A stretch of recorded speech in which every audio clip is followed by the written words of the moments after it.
Dr. Michio Kaku, here's a piece of video of you on this network in 1979. If you look at the recent government reports concerning the 3 Mile Island, the government now concedes that 1 to 10 people will eventually die of cancer in the 3 Mile Island area. Do you remember that time many, many years, almost 40 years ago, and what have you changed in your thinking since then? Well, yes, I remember that very vividly because, you see, I'm a theoretical physicist, and I work with the theories of Einstein and the quantum theory. And so to be before a television camera is a new experience. But when the 3 Mile Island accident happened, all the media was saying, we need a scientist. We need a scientist who can help to decipher this mess to the American people. So they contacted me. And so I said to myself, well, this is what I do for a living. I'm a physicist. And so I said to myself, okay, I'll get on national television, get on national radio, because the situation demands it. Not because I wanted to do it, but because people had to know the dangers, the positives, the negatives of energy, one of the big questions of the age. And that's sort of how I backed into becoming a media person. You say in your book that there was a teacher when you were in the 2nd grade that had an impact on you. Do you remember it? I'll never forget. She walked in the room one day and said, God so loved the earth that he put the earth just right from the sun. Not too close, because the oceans will boil. Not too far, because the oceans will freeze, but just right from the sun. Now, I was floored. I mean, I was in 2nd grade. And here was a scientific principle with a religious interpretation. I said to myself, my God, that's right. If we were too close, the oceans would boil. If we were too far, the oceans would freeze. We are in the so-called Goldilocks zone of the sun. Now, of course, we have seen 4,000 planets orbiting other stars, and almost all of them are too close or too far from the sun. So you have 2 points of view. Either God exists, and God so loves the earth that he put the earth just right from the sun, or we have a crapshoot. What do you think? Well, now that we have found so many planets, 4,000 of them, we think that in the galaxy, our own backyard, there are billions upon billions of planets. On average, every single star you see at night has a planet going around it. Every single star on average. That it's indisputable that most of them are outside the Goldilocks zone. So you can still believe in God, but that's not an argument that clinches the deal. So I want to ask you about a bunch of obvious things that you write about and get you to define it for a generalist. What is a planet? Well, a planet is a mud ball that goes around a star. And I say mud ball because it doesn't release light of its own. It's dark, and it orbits around the sun, gaining energy. And we think that planets are very interesting because they could have life, because that's how we got started. And even in our solar system, we think that the planets may in fact harbor some form of life, maybe microbial life. And so we look at planets.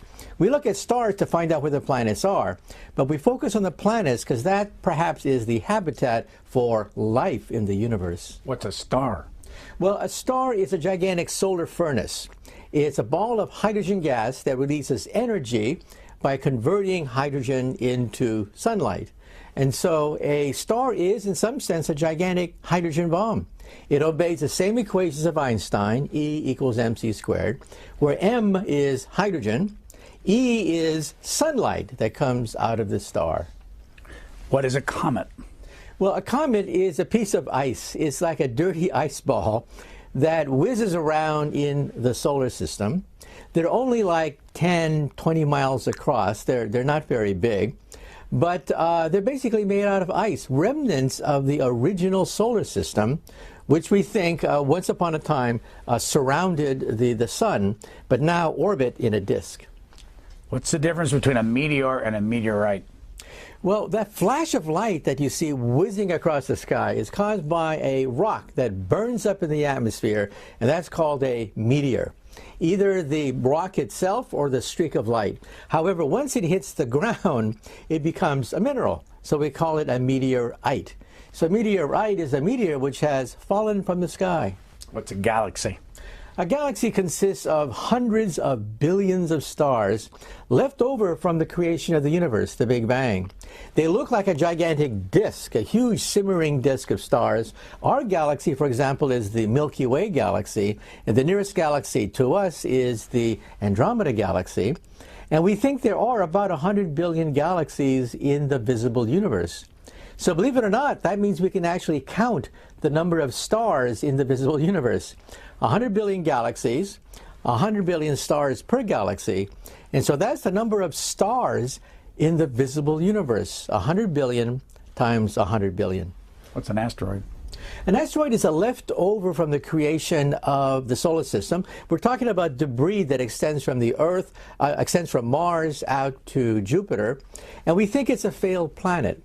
A planet between Mars and Jupiter that never quite condensed, or maybe got too close to Jupiter and got broken up.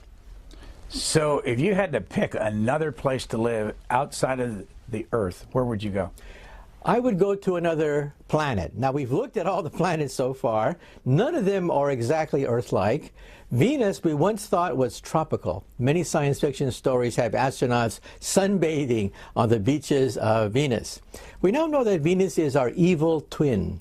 Just like the Earth, closer to the sun, but temperatures are 900 degrees Fahrenheit. That's above the melting point of lead and tin. If you were to walk on the surface of Venus, your feet would sink into molten metals. So you don't want to go to Venus. Mars is the closest. It's a rocky planet. It's a frozen desert, but it's the closest planet we have to the Earth. But further out, the moons of Saturn and Jupiter look very interesting. One of the moons of Jupiter is Europa. It has a liquid ocean underneath the ice cover. Who would have thought that you could have a liquid ocean whose volume is larger than the oceans of the Earth going around that distant planet called Jupiter? NASA at some point wants to put a submarine under the ice to look for life forms under the ice cover. We talked about your second grade teacher. Do you remember, well, obviously you must, when you first got interested in science? I remember that very distinctly. I was 8 years old. Everyone was talking about the fact that a great scientist had just died. And I'll never forget, they flashed a picture of his desk on the newspapers, and the caption said something like this: "This is the unfinished manuscript from the greatest scientist of our time." So I was 8 years old. I said to myself, why couldn't he finish it? What's so hard that the greatest scientist couldn't finish it? It was a homework assignment, right? Why didn't he ask his mother? What could be so hard that you cannot answer it? I went to the library and I found out his name was Albert Einstein.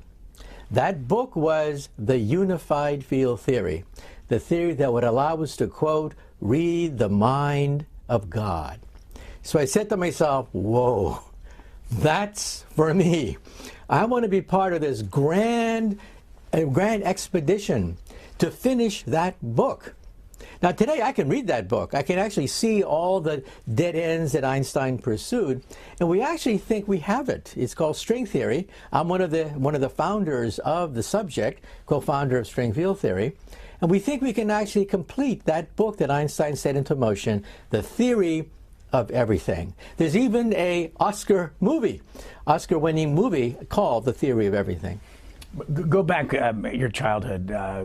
Where were you born, and what were your parents doing at the time? Well, my grandparents came to this country about 100 years ago from Japan, and my grandfather was actually part of the cleanup operation in San Francisco after the San Francisco earthquake. So my family has a long history in California, but in 1942, because they were Japanese Americans, they were locked up at Tule Lake, a relocation camp, for 4 years, behind machine gun and barbed wire, by the way. In 1946, they finally got out, but they were penniless. And we settled in Palo Alto, which is now ground zero for Silicon Valley.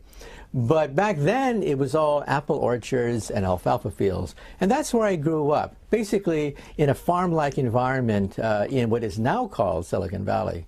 What did your parents do after they got out of the camp? There was nothing for them to do except menial jobs. Their money was confiscated. They were broke. However, there was a certain cachet to being a Japanese gardener. So my father became a rather successful gardener, and he wanted me to take over the business. I tried gardening for a while, and after that I said, no way. I got to find another way to make a living. So when I was in high school, I decided I got to do something. So I went to my mom, and I said, Mom, can I have permission to build an atom smasher in the garage? A 2.3 million electron volt electron betatron particle accelerator. And my mom kind of stared at me and said, sure, why not? And don't forget to take out the garbage. So I took out the garbage. I got 400 pounds of transformer steel, 22 miles of copper wire, and I built a betatron atom smasher in my mom's garage. I blew out every single circuit breaker in the house every time I turned it on. My poor mother must have said to herself, why couldn't I have a son who plays basketball? Maybe if I buy him a baseball, and for God's sake, why can't he find a nice Japanese girlfriend? Why does he have to build these machines in the garage? But that was a turning point. Because of the science fair projects that I did in high school, I earned the attention of an atomic scientist, Edward Teller. And Edward Teller pretty much took me under his wing, arranged for me to get a scholarship to Harvard. He knew exactly what I was doing. I didn't have to explain to him what antimatter was, what an accelerator was, what a betatron was. He knew immediately. And so he arranged for me to get a scholarship, and that started my life as a physicist. How did you meet him? Well, he came to Albuquerque, New Mexico for the National Science Fair. People don't know that, but he was in the habit of recruiting young scientists. He went to the National Science Fair where I met him. I was actually on television with him in 1963 in Albuquerque at the National Science Fair. Now, when I graduated from Harvard, he interviewed me for a graduate fellowship. But at that point, he was very clear. He said, look, I'm looking for people who want to design warheads, hydrogen warheads. Your physics would be very valuable designing newer and better hydrogen warheads. He offered me a scholarship. He said, Los Alamos, Livermore, MIT, you name it, we can arrange for you to work there. But you know, my interest then began to veer off in the direction of when I was a child, wondering what was Einstein's unfinished theory. You see, I wanted to work on an explosion bigger than a hydrogen bomb. I wanted to work on the Big Bang, the creation of the universe itself. And for me, a hydrogen bomb was just a footnote. I wanted to work on the creation of the universe. Here's Edward Teller. This video goes back to 1974.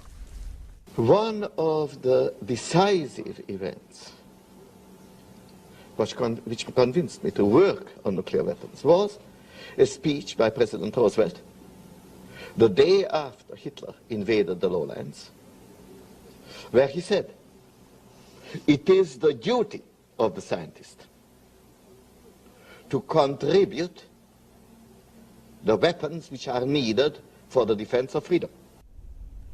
Do you agree? Well, that's a point that he stressed to me directly. He said, look, I'm recruiting. I'm recruiting for what the New York Times later called the Star Wars Scholarship.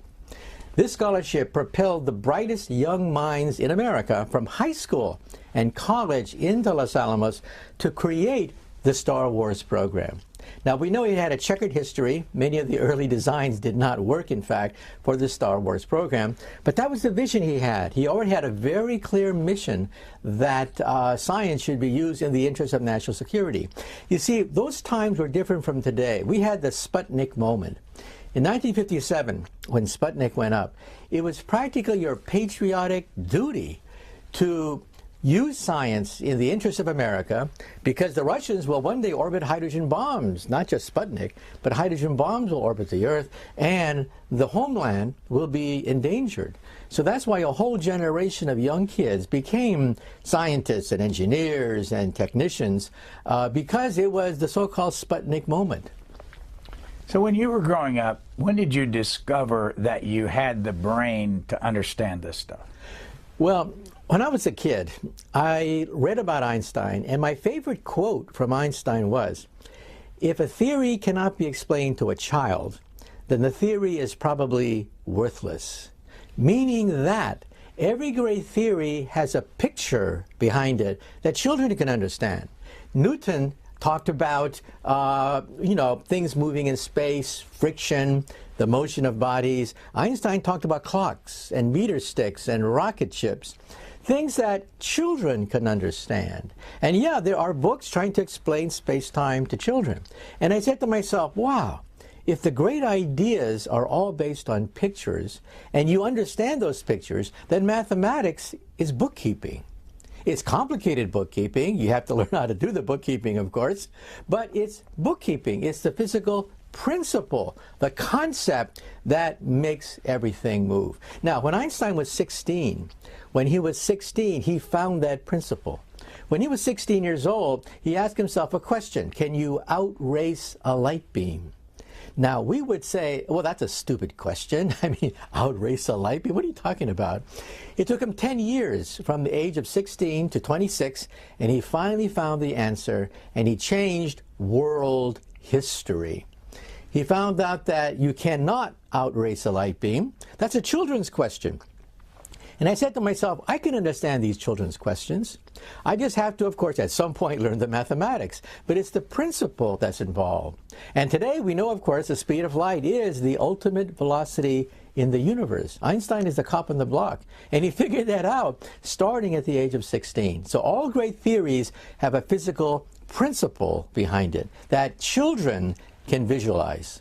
Yeah, but go back to as you went through that process, what were the milestones where you began to gather the knowledge and you had people that said, if you want to do this, you got to go here? Who else had an impact on you? Well, to be very frank, a lot of people tried to give me advice when I was in high school, but I knew that most of the advice was wrong.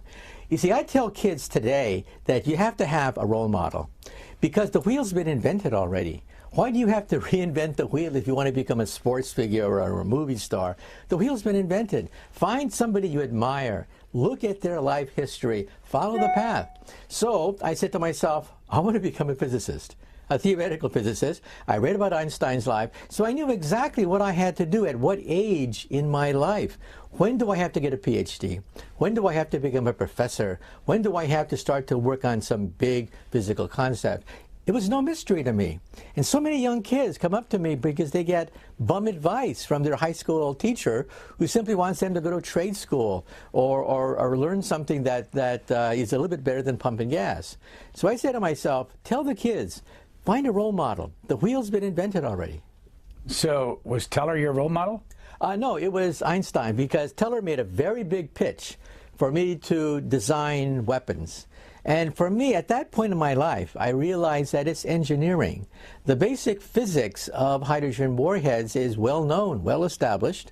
As you know, China and developing nations got the hydrogen bomb practically in the first try.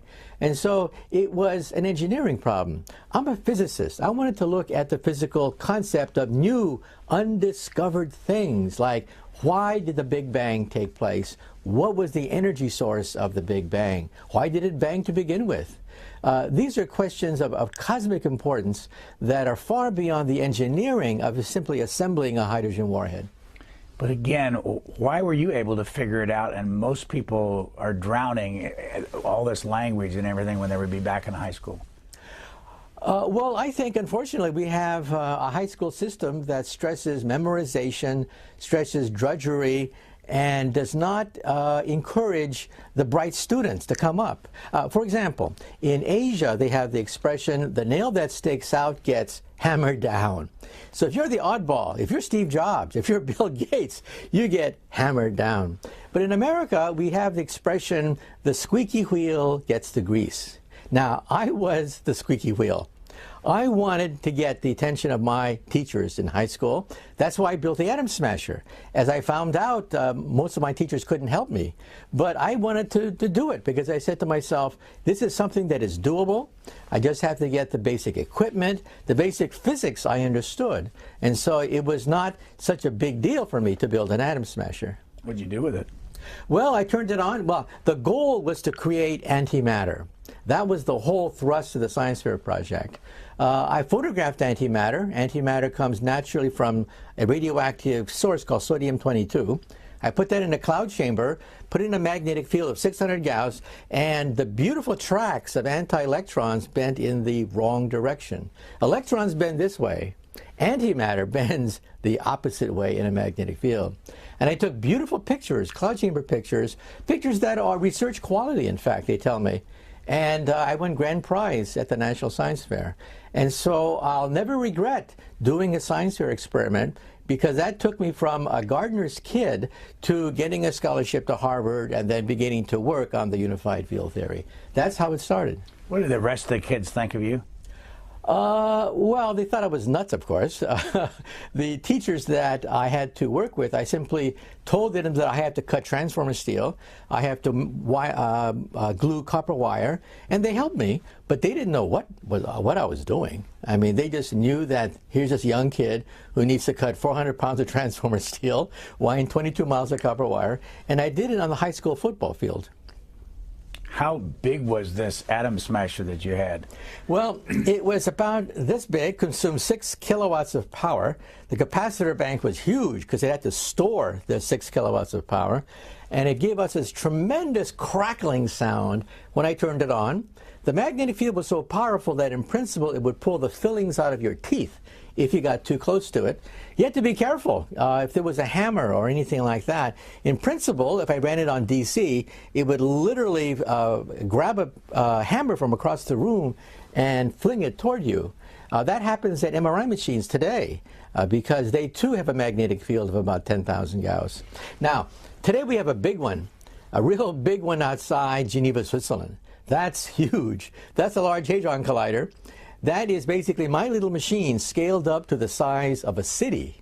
And that is the leading scientific instrument in the world today outside Geneva. Why didn't we build it? Well, we had designs for the Super Collider to be built outside Dallas, Texas in the 1990s. But then on the last day of hearings, costs were rising and Congress wanted to know should they keep on budgeting the Super Collider, and they canceled it. They gave us $1 billion to dig the hole, a second $1 billion to fill up the hole. That's $2 billion to dig a hole and fill it up. That's the wisdom of the United States Congress. $2 billion to dig and fill a hole. Now, why did they cancel it? In the last day of hearings, one congressman asked a physicist, quote, "Will we find God with your machine? If so, I will vote for it." So that physicist was paralyzed. Here was the question, are we going to find God with your machine? So he said something like, well, we'll find the Higgs boson. Well, you could hear all the jaws hit the floor of the United States Congress. $10 billion for another god darn subatomic particle. The vote was taken, and the next day, it was canceled. Since then, we physicists have bat our heads against the wall, wondering how should we have answered that question? Will we find God with this machine? What would you have said? I would have said this. I would have said God, about whatever signs or symbols you ascribe to the deity. This machine, the Super Collider, will take us as close as humanly possible to his greatest creation, Genesis. This is a Genesis machine. It will recreate on a microscopic scale the most glorious event in the history of the universe, its birth. Did that turn out to be the same thing that happened in Switzerland? That's right. That very same machine is now in Switzerland, and it found the Higgs boson. And we hope to find what is called dark matter, which is the next form of matter beyond ordinary matter. But our machine was canceled because we didn't know how to talk the language of the average taxpayer. That was a real lesson. We have to understand where the taxpayer is, because in the old days, we would go to Congress and say one word, Russia. Congress would then whip out their checkbook and say, how much? How much for the next atom smasher? Those days are gone. You can't do that anymore. I want to show some video of you in 1997 saying some strong things about NASA. I'm here to try to save the space program from NASA bureaucrats. NASA bureaucrats are trying to fabricate new laws of physics that I've never seen before in any of my textbooks, in any of the books that I have published for PhD students. In fact, if any of these engineers were to submit that report to me for a course, I would flunk them. Why did you feel so strongly? I believe in the space program, but I think we have to do it safely, because why will the taxpayers turn against the space program? When we lost the space shuttle, we came within a hair's breadth of losing the space program. The American people were saying enough is enough. 7 beautiful astronauts perishing because some bureaucrat authorized the launching of that missile. And NASA wanted to launch the Cassini mission, a great mission, by the way, which gave us gorgeous amounts of information about Saturn, with 72 pounds of plutonium. And this split the scientific community, because on one hand, we wanted Cassini to orbit Saturn, give us those great photographs. But on the other hand, if that rocket were to blow up, NASA's own computer program estimated that some of the plutonium could go to Disney World. Now, think about that for a moment. If you're a taxpayer and you realize that this rocket to Saturn all of a sudden caused the evacuation of Disney World, and you had to cancel your vacations and cross Orlando, Florida off the tourist map, you'd get really angry, right? And so I said to myself, it's not worth it. Chances are it'll be a success. Chances are we'll go to Saturn and get glorious photographs, which is what happened actually. But I said to myself, it's a gamble. Do we want to take that gamble and perhaps lose the space program? I love the space program so much that you have to save it from the NASA bureaucrats. And their attitude was, launch the sucker. You say in your book that 544 humans have been in space, and that 18 of those have died. What do those numbers mean to you? It means that 1% of the time, it's Russian roulette, 1% of the time you don't come back. 1% of the time. Now people ask me, would I want to go into space knowing that 1% of the time I'm not going to come back? You see, these people are test pilots. They are experienced astronauts. They go through the training, they take in courses. They know the odds. It's 1%. We're 60 years into the space age, and we have not got that number down below 1% misfire. In fact, to Mars, it's even worse, 30%. 30% of our space probes never reach it to Mars. And so, well, as Elon Musk said himself, he would love to be the first person on Mars, but he doesn't want to be there on impact. So I agree with that. We forget, space is not a Sunday picnic. 1% of the time, our rockets blow up. Back in 2010, you were here on our program called In Depth, which is a 3-hour program. It's available, and the reason I mention it, it's available to our audience to go back and listen to. 3 hours of you going into some detail on some of the things we're talking about. And it would be not a counter, but it would it would add information to people if they want to find out more of what you're thinking. Arthur C. Clarke, this is from 1964, and I want you to put him into context. A little bit of video. What about the city of the day after tomorrow, say the year 2000? It will be possible in that age, perhaps only 50 years from now, for a man to conduct his business from Tahiti or Bali just as well as he could from London. I am perfectly serious when I suggest that one day we may have brain surgeons in Edinburgh operating on patients in New Zealand. How's he doing on his predictions? Well, he's right on the money. Now we have internet, we have telemedicine. Doctors in one place can do surgery using robots, in fact, even beyond what he said, handle robots, instruct the robots on the other side of the planet Earth. We have robots at Duke University that communicate with robots in Kyoto, for example, and different operations that you can do in Duke University, we can also do in Kyoto University. So if anything, I think he underestimated the power of the internet. And he mentioned, being able to communicate anywhere on the planet Earth. Guess what? Elon Musk just last week unveiled a plan to create a planetary internet. Thousands of mini satellites so that you're on the top of Mount Everest and there you are downloading the Kardashians. And so today you have to have a microwave tower next to Mount Everest to do that.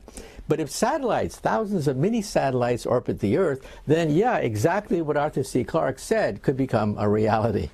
What does a theoretical physicist do when he has free time? Well, for Einstein, it was like playing the violin. it was a time for him to think back at his work and to rethink his strategy. He also liked sailing, okay? Now, for me, well, I'm a professor, and I realized that I like to teach, but I can bore 20 kids teaching a course, but if I'm on radio or television, I could bore 20 million kids. So I said to myself, wow, that's an opportunity to touch the minds of young people. Because whenever I interview a Nobel Prize-winning scientist, I ask them, when was it that that spark of science began to germinate? And they always say, when I was 10. 10 is that magic year. You have that epiphany. You went to the planetarium. You saw your first telescope. You saw the moon for the first time in the rings of Saturn. You saw a microbe in a microscope. That epiphany stays with you for the rest of your life. So when you're an elderly scientist and you're tired and you have all these obligations, it's like a well. You draw water from that well continually over the decades because you remember that epiphany you had when you were 10 years old. And that keeps you going. Do you play the violin? No. Personally, I like to do figure skating. How long have you done that? Well, for the last 15 years. When I was a kid, I always liked to watch figure skating on TV, but to do something like that, that's rather complicated. But I realized as an adult that it's nothing but Newtonian physics. And if you are a physicist, you understand center of gravity, moment of inertia, you understand the basics of figure skating. So I said to myself, I can learn that. And so, yeah, if you see me spinning and jumping at Rockefeller Center, you know that it's me on the ice. So if I were 19 years old and I wanted to see you in a classroom, for that matter, now at my age, but if I wanted to, I'm starting out and I was interested, where would I find you? And why would I be in your classroom, and how large would that classroom be today? Well, normally I teach to graduate students, and at that level, we're talking about a PhD program. You're only talking about maybe 5, 10 students, because these people are raring to go and they're doing PhD level work. But the university, the City University of New York, has so many young people at the freshman level, unwashed, raw students at the freshman level, that they said, look, you got to teach freshmen. So I decided to teach astronomy. And I was shocked. I looked at the astronomy final, and it was memorize all the moons of Saturn and memorize all the moons of Jupiter. That was the final exam. And I said to myself, I don't even know the moons of Saturn. I don't even know the moons of Jupiter. This is a worthless exam. You simply look it up in a book. I wanted to know planetary evolution, where stars come from, how they die, how they mature. So I threw out the curriculum, and I decided to import NASA videotapes about going to the planets and begin to talk about planetary evolution. Planets obey certain basic laws. They're born, they mature, and they die. You can teach these concepts because, as Einstein said, you can teach principles to children, especially pictorial principles. And so that's why I decided to take this small little astronomy course and make it modern. Now we're up to like 500 kids. The course is bursting at the seams because people have a thirst. If presented well, people will gravitate toward it.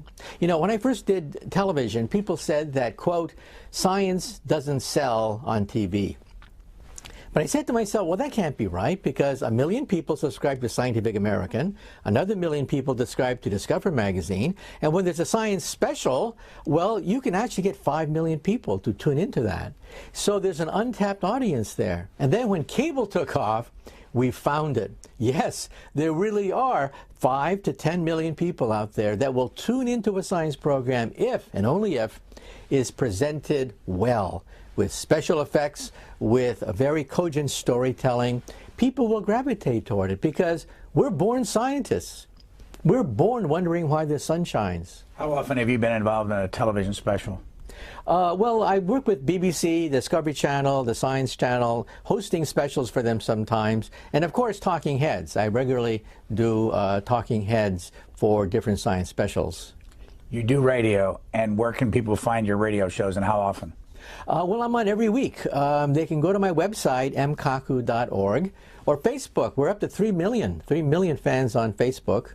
On Twitter, we're up to 600,000 on Twitter, and they can find my radio schedule. The radio program airs in about 60 cities across the United States, and you know, it's commercial radio. I mean, think about it for a moment. Commercial radio, we're not talking public radio, we're talking commercial radio, and the program is a big success. So it means that if presented well, people have a thirst, a real thirst to understand what's happening in the world, but it's never presented well. It's always presented as memorization, as learning stupid facts and figures you're going to forget the next day. You talk about Ray Kurzweil in your book. Here is some video of him talking about life expectancy, and I want your input on this. People say you take all these supplements and other pills, that's going to enable you to live hundreds of years, and the answer is no. That's just to get to Bridge 2, and Bridge 2 is not far away. According to my models, 10 to 15 years from now, we'll be adding more than a year every year to your remaining life expectancy. Put Ray Kurzweil into context, and he has a plan for himself, I think. That's right. How many pills do you take a day? I think he takes several hundred. I talked to him once, and it's a considerable number. He also talks about two kinds of immortality. One is digital immortality, which is coming very fast, by the way. Silicon Valley companies are already offering a version of that now. And then there's biological immortality. Now, digital immortality takes everything known about you on the internet, your digital footprint, your credit card records, what movies you see, what wines you like to buy, what countries you visit, your videos, your pictures, your audio tapes, and creates a profile that's digitized which will last forever. So when you go to the library of the future, you will not take out a book about Winston Churchill. You'll talk to Winston Churchill. You'll talk to a hologram, and that hologram will have all the mannerisms, all the knowledge, anecdotes, stories, everything known about Winston Churchill, and you'll talk to him. I wouldn't mind talking to Einstein. I would love to have an opportunity to talk to an Einstein based on everything that is known about the man. We could be digitized. There's a Silicon Valley company already offering to do this, and our great-great-great-great-great-great-great-granddaughter may want to find out who was their great-great-great-great-great-grandfather, because we've all been digitized. Now, to paraphrase Bill Clinton, is this really you? Well, it all depends on how you define you. If we define you as a biological entity, then this is a tape recorder, very sophisticated. But if you are the sum total of all your memories, emotions, feelings, if that is you, then yeah, in some sense, you could live forever because you've been digitized. I want your definition, please, for artificial intelligence. Artificial intelligence is a machine that can do anything that a human can do. And let's be blunt about this. Right now, if you compare artificial intelligence to animals, our most advanced robot, Asimo, has the abilities of a cockroach, a retarded, lobotomized, slow cockroach. Our robots today can barely walk across the room. They can barely sweep the floor or turn a valve. But I foresee a time in the future when they'll be as smart as a mouse, being able to run around, find mates really quick, as smart as a rat, a rabbit, eventually as smart as a cat or a dog. But by the time they reach the level of a monkey, they could become dangerous.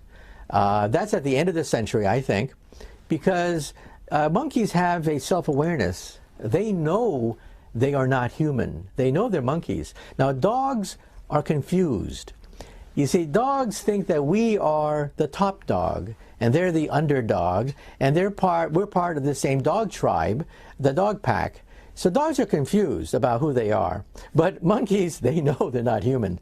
Once robots become as smart as monkeys, then I think we should put a chip in their brain to shut them off if they have murderous thoughts. But that's not for many decades to come. Your own life, did you have brothers and sisters? Yes. Mm-hmm. How many? I had one older brother and one younger brother. And what did they end up doing? Well, they're retired. My younger brother is a cardiologist, and he's still in private practice. And yeah, so we all went to college, and we all did what our parents dreamed of, and they wanted us to be successful. What did your mother do? We talked about your father. What did she do? Well, they passed away. My father was a gardener, and my mother was a maid. Because, you know, we were always strapped for money. I still remember my parents arguing about money and where should the money go, because, you know, we were flat broke during that period of time.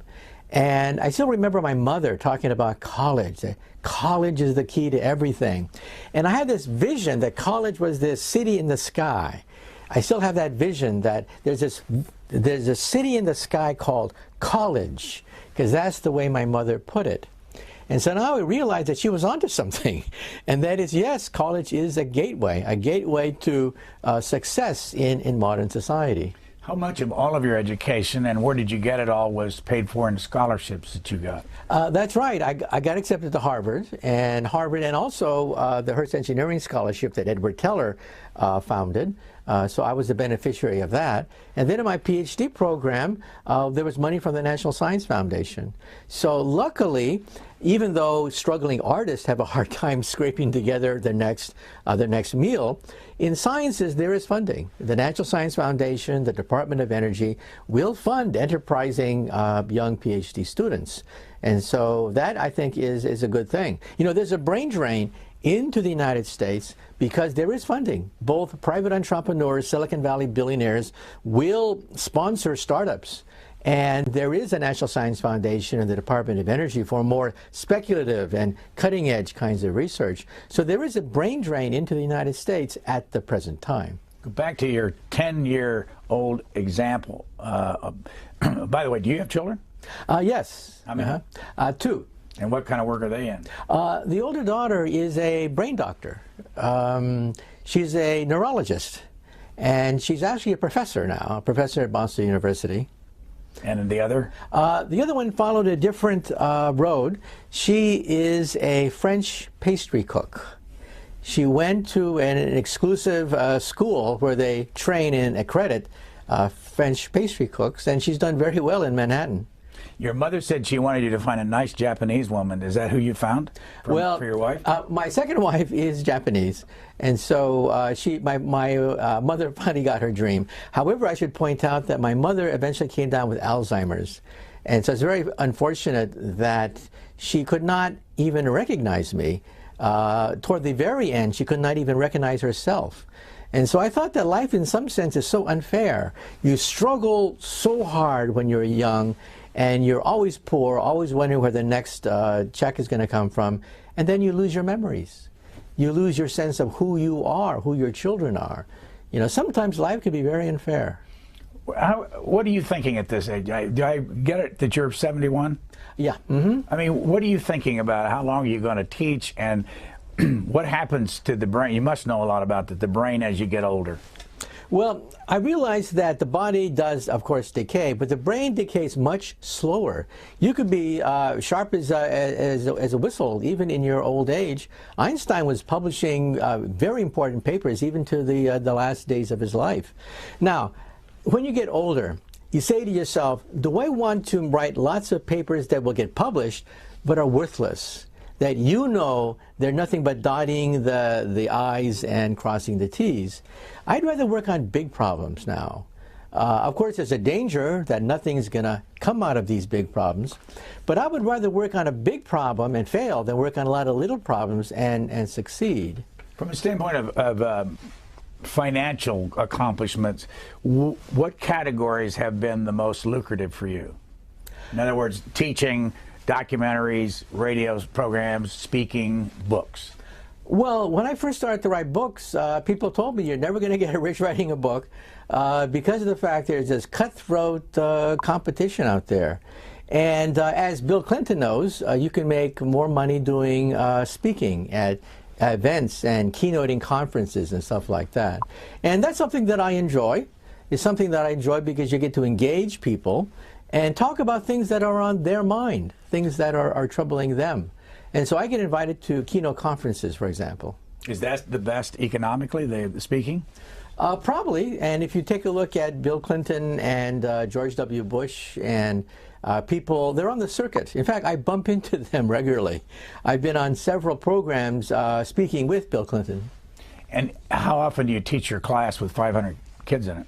Well, the university said, look, whenever I teach, whenever I have to go out and keynote a conference or something, I disrupt the university. I have to find a substitute teacher. I have to make sure that the grad students can grade the papers and stuff like that. Rather disruptive. And so they made a deal with me. They said, look, if we cut your slack so that you have more time for speaking and stuff, you can spread the good name of the university. The university benefits. You benefit because you don't have to run back to the college every time there's a speaking engagement.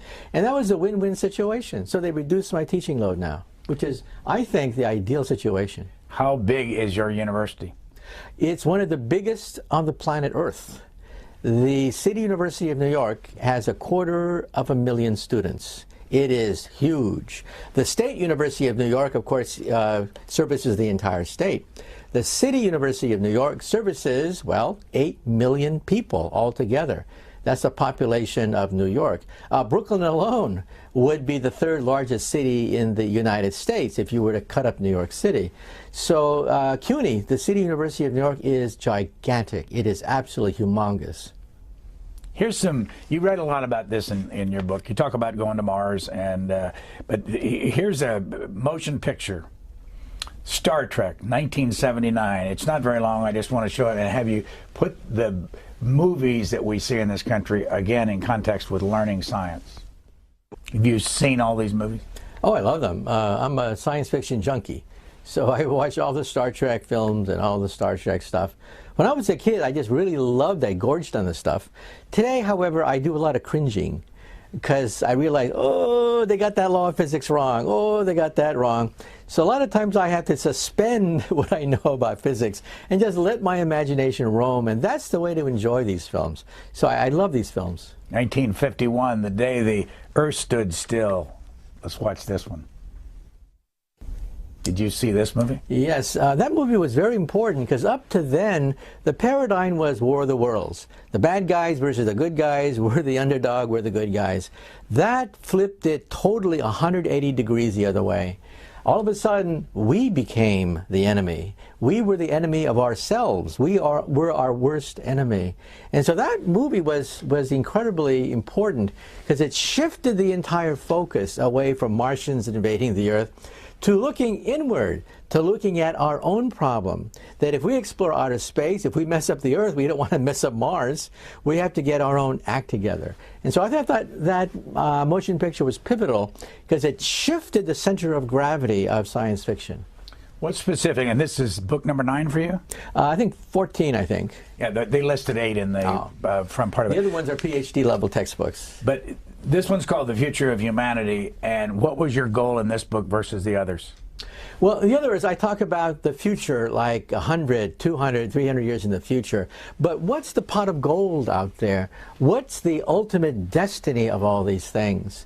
And so I said to myself, well, you know, as Carl Sagan once told me, we should become a two-planet species. We should join other civilizations in some kind of galactic civilization if it exists. And so, as people pointed out to me, the dinosaurs did not have a space program. And the destiny of the dinosaurs was to go extinct. That was their destiny. Our destiny is unwritten. But 99% of all life forms, their destiny is extinction. The norm for Mother Nature is extinction. If you dig right under our feet right now, you will see the bones of the 99.9% that no longer walk the surface of the earth. Now, we're different. We have self-awareness. We can see the future. We plot, we scheme, we plan. And so perhaps we're going to evade this conundrum and maybe survive, but we need an insurance policy. That's why this book is different from the other books, because the other books talk about the steps, but what is the goal? What's the pot of gold out there? And I'm saying is that one pot of gold would be to have an insurance policy, a plan B, in case a supervolcano, an asteroid, another ice age wipes out humanity on the Earth or severely dents our history. So this is 20 years from now. You'll be 91. You'll still be teaching and speaking. And you look back at what we've done in these 20 years, what will it be? And who will have been responsible for it? Well, in some sense, my goal in life, that is what I want to do, is we physicists like to rank civilizations by energy, type 1, type 2, type 3. Type 1 is planetary, they control the weather. Type 2 is stellar, they control stars and play with stars, like Star Trek. Star Trek would be a type 2 civilization. Then there's type 3, galactic, they play with black holes, they roam the galactic space lanes, like Star Wars. Now, what are we on this scale? We are type 0.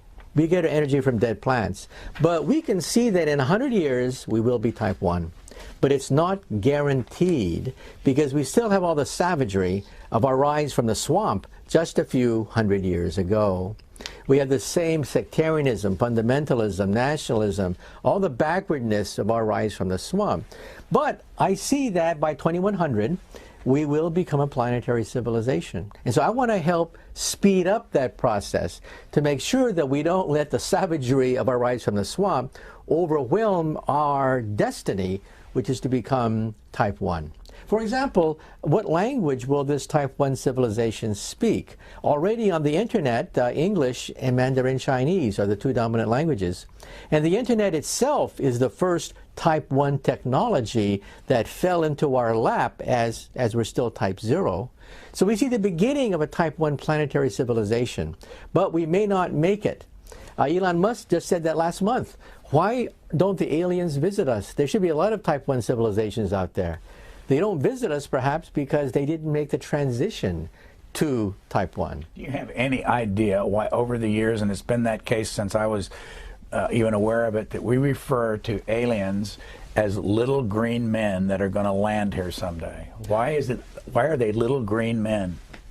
Well, I think it's part of our subconscious, because Hollywood gives us these images as children, and as grown-ups we access these ancient memories of bug-eyed monsters, for example.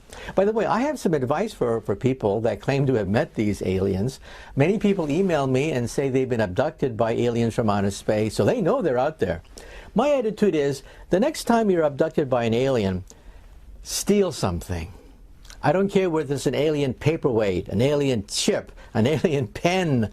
Steal something, because there's no law against stealing from an extraterrestrial. There's no law in the books that says you can't steal from an extraterrestrial. What's your guess? Has there been extraterrestrials land on this planet? You can't rule it out. I don't think so, but if you ask for hard evidence, there's no hard evidence either way. And so there is that possibility that in the past we might have been visited. It can't be ruled out. Last video, you were alive, you were young, you were 8 to 10 years old. This is 1957, October the 4th. Somebody named Major John Glenn on a program called Name That Tune. What do you think of the Russian satellite, which is circling the Earth at 18,000 miles per hour? Well, to say the least, George, they're out of this world, but this is really quite an advancement for not only the Russians, but for international science. I think we'd all agree on that.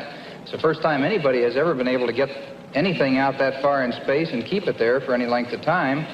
And this is probably the first step toward space travel or moon travel, something we'll probably run into maybe in Eddie's lifetime here at least.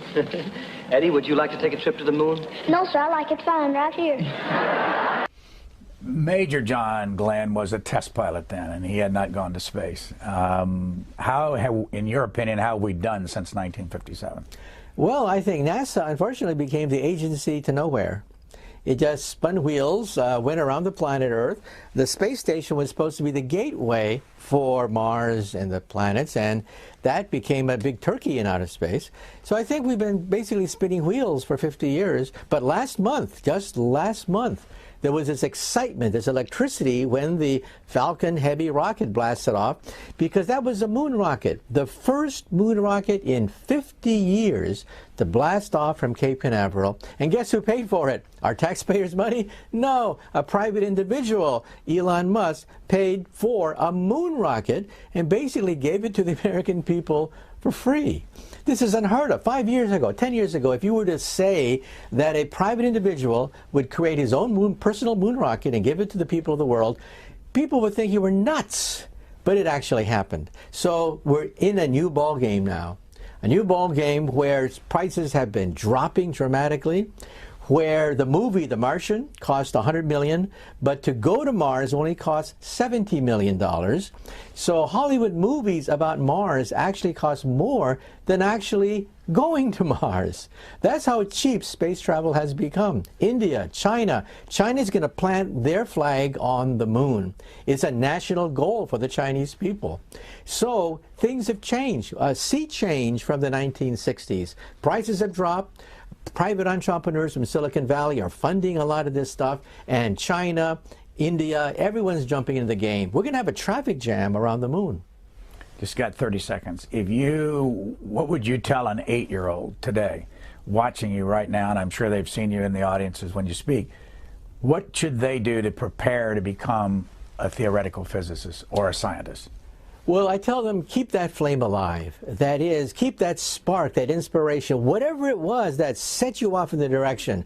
For me, it was trying to follow the works of Einstein, to complete Einstein's dream. Whatever it is, follow that star, because that's going to keep you going. Because there has to be a North Star that inspires you. Because, yeah, there's a lot of math you have to know. Yeah, you got to pay your dues. But ultimately, it's that spark of creativity and innovation that keeps you going in spite of all the obstacles. Our guest has been Michio Kaku, and the title of the book is The Future of Humanity. Thank you very much for joining us. My pleasure.